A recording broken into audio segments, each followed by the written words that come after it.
नमस्कार, मैं आदित्य कर्ण आप लोगों का स्वागत करता हूं अब तो पढ़ो के यूट्यूब चैनल पे। आज की इस वीडियो में हम लोग देखेंगे कि संज्ञा के जो है प्रकार के बारे में हम लोग जान चुके हैं। संज्ञा के प्रकार हम लोग समझ सकते हैं कि 5 प्रकार के होते हैं। व्यक्तिवाचक संज्ञा, भाववाचक संज्ञा, द्रव्यवाचक संज्ञा, है ना। उसके बाद जो है सो समूहवाचक संज्ञा और जातिवाचक संज्ञा। सभी को हम लोग समझ चुके हैं। गणने के आधार पर, मतलब गिनती करने के आधार पर, गणना करने के आधार पर जो है सो संज्ञा को 2 प्रकार से बांट दिया गया है, जिसमें व्यक्तिवाचक को अलग रखा गया। तो 3 प्रकार कह सकते हैं कि जो गिन सकते हैं गणनीय संज्ञा, और जिसको नहीं गिन सकते हैं उसे अगणनीय संज्ञा। जैसे कि व्यक्तिवाचक संज्ञा को तो अलग कर ही दिया गया है। बाकी जो 4 प्रकार के संज्ञा बचे उसमें समूहवाचक और जातिवाचक, जिसको गिन सकते हैं, वो क्या हो जाएगा, गणनीय संज्ञा में आ जाएगा, काउंटेबल नाउन्स। और उसके बाद हम देखते हैं कि मटेरियल नाउन, मतलब कि द्रव्यवाचक संज्ञा और ये भाववाचक संज्ञा, एब्स्ट्रैक्ट नाउन, जिसको हम लोग काउंट नहीं कर सकते हैं। तो जिसे काउंट नहीं किया जा सकता, जिसे गिना नहीं जा सकता, उसको अगणनीय संज्ञा कहेंगे। ठीक है ना। अभी हम लोग देखेंगे कि संज्ञा के और भी कुछ प्रयोग हैं, और भी कुछ उपयोग हैं हिंदी भाषा में, क्योंकि जैसा कि आप लोगों को पता है कि दुनिया में कोई भी चीज़ ऐसा नहीं जिसका कुछ नाम ना हो, और जिसका जो नाम है वही उसकी संज्ञा है। तो आइए हम लोग देखते हैं कि फिर से देखेंगे कि संज्ञा को जब हम यूज करेंगे, उपयोग करेंगे, तो किस किस प्रकार से उपयोग कर सकते हैं। तो आइए देखते हैं। सबसे पहले ध्यान रखेंगे, कह रहा है कि संज्ञा को अगर रूप के आधार पर बदलना पड़े, ठीक है, संज्ञा के स्वरूप की बात की जाए। स्वरूप मतलब जो है, जैसे मान लीजिए मैं हूं, है ना, मेरा नाम है आदित्य। अब इस आदित्य किसका नाम है, उसका रूप क्या है, उसका स्वरूप क्या है, उसका फॉर्म्स क्या है, उसकी बनावट क्या है ना, इसके आधार पर। तो इसके आधार पर संज्ञा के जो है, वैसे तो मुख्य रूप से 2 ही होते हैं, लेकिन आप लोगों को मैं 4 बताऊंगा। 4 इसलिए बताऊंगा क्योंकि मैं हर प्रकार से मैं चाहता हूं कि जो भी लोग वीडियो देख रहे हैं बारीकी से समझ जाएं सब कुछ को। देखिए, सबसे पहले पुल्लिंग की बात करेंगे, ठीक है। दूसरा नंबर पे आ जाएगा स्त्रीलिंग। इसके बाद आ जाता है नपुंसक लिंग। और जैसा कि मैंने बताया कि 4th नंबर पे आएगा, तो ये आ जाएगा उभय लिंग। ठीक है। अब मान लीजिए कि ये पहला प्रकार हो गया, ये दूसरा प्रकार हो गया, ये तीसरा हो गया, ये चौथा हो गया। अब इसमें आपको लिंग नजर आ रहा होगा। तो लिंग का अर्थ क्या होता है, सबसे पहले ये समझ लेंगे कि लिंग का अर्थ क्या होता है। तो लिंग का मतलब होता है, लिंग संस्कृत भाषा से लिया हुआ शब्द है, जिसका अर्थ होता है चिन्ह या निशानी।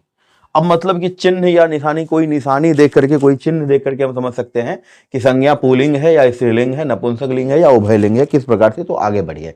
तो देखिए, इसमें बहुत सिंपली आप समझेंगे कि जब पुरुष जाति का बोध कराने वाला संज्ञा आता है, उसे हम लोग पुल्लिंग कहते हैं। जो पुरुष जाति का बोध कराएगा उसे हम लोग क्या कहेंगे, पुल्लिंग कहेंगे। किस प्रकार से, तो मान लीजिए लड़का। स्त्रीलिंग की बात करेंगे तो क्या हो जाएगा, लड़की। ये 2 जो है ये स्पेशल केस है। फिलहाल हम लोग पुल्लिंग और स्त्रीलिंग की बात करें तो लड़का मतलब क्या, पुरुष जाति का बोध कराने वाला पुल्लिंग, और स्त्री जाति का बोध कराने वाला स्त्रीलिंग। बहुत सिंपली समझ में आ जाएगा ये चीज। तो ये हो गया। जैसे मान लीजिए कि किसी भी चीज का, जैसे शिक्षक,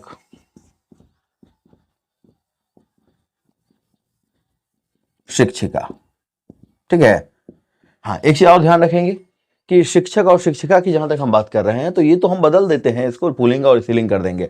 लेकिन जब इसी का दूसरा रूप अगर देखेंगे इसी वर्ड का, जैसे मान लीजिए कि टीचर, तो अब टीचर में कन्फ्यूजन हो जाता है। इंग्लिश में अगर आप इंग्लिश लैंग्वेज में चले जाते हैं तो वहां कन्फ्यूजन हो जाता है।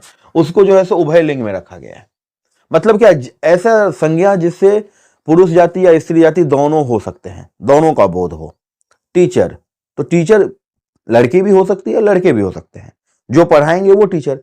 जैसे कि मान लेते हैं ड्राइवर, है ना, क्या बोलते हैं उसको, चिकित्सक, डॉक्टर, चिकित्सक। तो इस तरह के इसको उभय लिंग कहेंगे। उभय लिंग मतलब जो दोनों हो सकते हैं, लड़का भी लड़की भी। विद्यार्थी, स्टूडेंट, विद्यार्थी क्या होगा, लड़की भी हो सकती है, लड़का भी हो सकता है। तो ये सब किस में आ जाएंगे, तो ये सब जो है सो उभय लिंग में आ जाएंगे, जो दोनों में हो, जो लड़का भी हो सकता है लड़की भी हो सकता है, जिससे पुरुष जाति का भी बोध हो और स्त्री जाति का भी बोध हो। आगे हम लोग देखेंगे नपुंसक लिंग के बारे में। नपुंसक लिंग का अर्थात यहां पे होता है जो नॉन लिविंग थिंग्स होते हैं, जिसमें जान नहीं होती है, पेड़ पौधा है ना, फल सब्जी। पेड़ पौधा में जान होती है, मैंने जान नहीं होने के बाद पेड़ पौधा का नाम लिया तो आप लोग कंफ्यूज नहीं होंगे। पेड़ पौधा में जान होता है, लेकिन उसे ये तय कर पाना कि वो स्त्रीलिंग है या पुल्लिंग है ये कठिन होता है, इसीलिए जो है सो इस क्षेत्र में इसको नपुंसक लिंग में रखा गया है, न्यूटर जेंडर कहते हैं। अब जैसे पेड़ पौधा हो गया, फल सब्जी हो गया। एनिमल्स में भी ज्यादातर जो एनिमल्स होते हैं ना उसको हम लोग नपुंसक लिंग में रख देते हैं, लेकिन हिंदी ग्रामर के आधार से अगर हम लोग देखेंगे, हिंदी व्याकरण के आधार से हम लोग देखेंगे तो उसमें भी है लिंग। कुत्ता कुतिया, है ना, बंदर बंदरिया, समझ रहे हैं, गाय बैल, गाय स्त्रीलिंग बैल पुल्लिंग। तो इस प्रकार से जो है सो, लेकिन नपुंसक लिंग में जैसे पेड़ पौधा हो गया, फल सब्जी हो गया, पेड़ पौधा हो गया, फल सब्जी हो गया, है ना, तो इस तरह की जो शब्द होंगे जो नपुंसक लिंग कहलाएंगे, जिसका लिंग निर्धारित करना मुश्किल हो, ऐसे संज्ञा को हम लोग नपुंसक लिंग कह सकते हैं। और उभय लिंग जो दोनों हो सकते हैं उसे उभय लिंग कहेंगे। वेरी सिंपल, बहुत आसानी से समझ में आ जाएगी, है ना। संज्ञा के स्वरूप के आधार पर लिंग होता है, लिंग का मतलब चिन्ह होता है, ठीक है।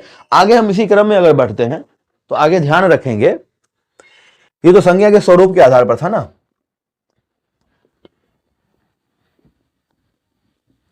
आगे हम बात करते हैं संज्ञा के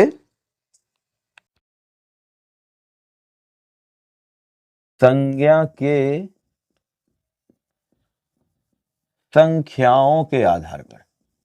अब देखो, संज्ञा के संख्याओं के आधार पर, अब संख्या मतलब क्या, अगर एक है, अनेक है, दो है, 10 है, तो ये समझिए बहुत सिंपल है। संख्या के आधार पर संज्ञा को अगर बदल देते हैं तो वो वचन कहलाता है, ठीक है। वचन दो प्रकार के होते हैं,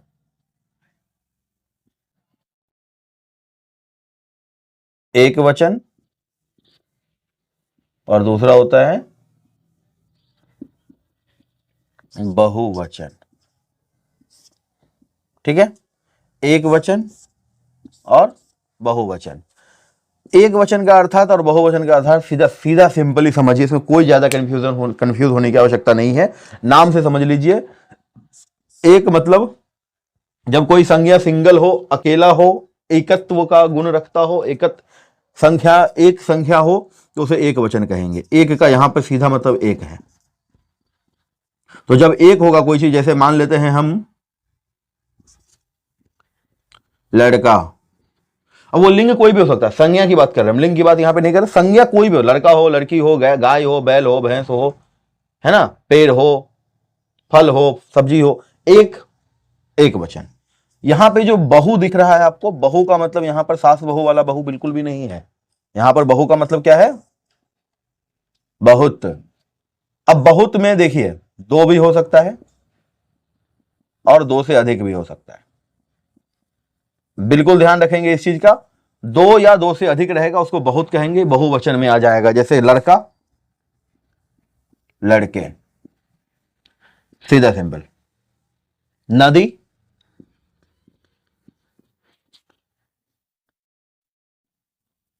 नदियां। तो इस प्रकार से जो है सो वचन जो है सो क्या होता है, तो एक वचन और बहुवचन होते हैं, दो प्रकार के वचन होते हैं। वचन में आप लोग हमेशा ध्यान रखेंगे किस चीज का, तो अगर एक है तो एक वचन, और दो या दो से अधिक है तो बहुवचन कहलाएगा वो, ठीक है, कोई दिक्कत नहीं है। तो इस प्रकार से हम लोग जो है सो लिंग और वचन के बारे में समझ चुके हैं। आगे हम लोग देखेंगे और भी किसी चीज के बारे में, इससे आगे हम लोग जो है सो क्या कहते हैं, संज्ञा के बारे में देख चुके हैं। संज्ञा के स्वरूप के आधार पे और संख्या के आधार पे जो है सो ये वचन और लिंग होते हैं, ठीक है। तो चलिए आज के लिए इतना ही, धन्यवाद।